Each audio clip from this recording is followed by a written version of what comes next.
Have you noticed cracks in your basement walls, and maybe you have a door that doesn't shut right anymore? Well, you may have a foundation problem. In part one of a two-part series, our Copple spoke to an expert on these issues and shows us what you need to be on the lookout for when it comes to your home's foundation.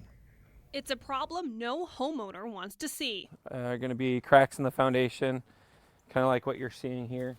Cracks in their walls, their doors no longer closing properly, their home sinking. Signs and symptoms: unlevel floors, as you can feel here as you walk along these floors. Thrasher has been serving Siouxland and much of the Midwest for more than 40 years. Kyle Walter, a system design specialist for Thrasher, walked me through a home on Sioux City's north side just days before repairs to the foundation were made. That's what we do. We walk around the home. We have the homeowner show us the damage, the concerns, why they called, what was bothering them. Each appointment begins with the home inspection.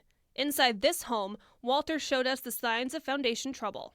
And you can see here with the bubble, if I hold it on top of the door frame, you can see how it's out of level. And if I raise it to level, you can see the gap that opens up right here.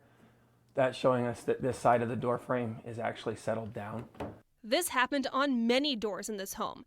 We moved downstairs where Walter placed a laser in the corner of the room. In this corner, the laser's at the bottom of the mortar joint. And as you come to the window, it looks like the laser actually goes down the foundation, but in fact, that's showing the foundation is higher on the left side of this particular wall than it is in the corner. So you can see how the foundation is settling to that corner. When you look closer at this cinder block wall, you can see the stair-step cracks, and while these aren't guaranteed signs you have a problem, Walter says if you see them, you should call a company like Thrasher to check it out. When we evaluate a home for differential settlement, we are evaluating based on trends, okay?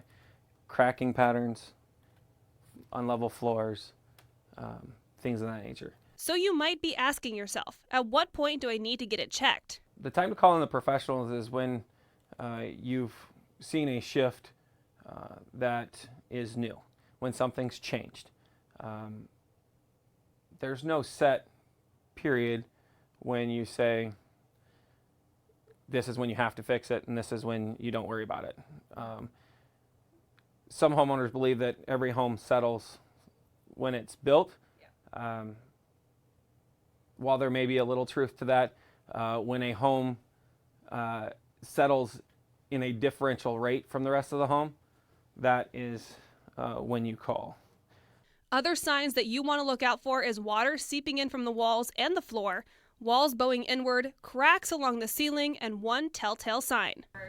If a door doesn't shut at all, that shut previously, it's a pretty good sign that something's moved pretty drastically. Whether your home is newly built or has been standing for generations, it's important to keep a close eye on any issues that arise and take the proper steps to get it fixed. In Sioux City, Iowa, Copple, Siouxland News. If you have any of these issues in your home but don't know what to do next, be sure to tune in to part 2 next week as we dig deeper into the process of fixing a home's foundation.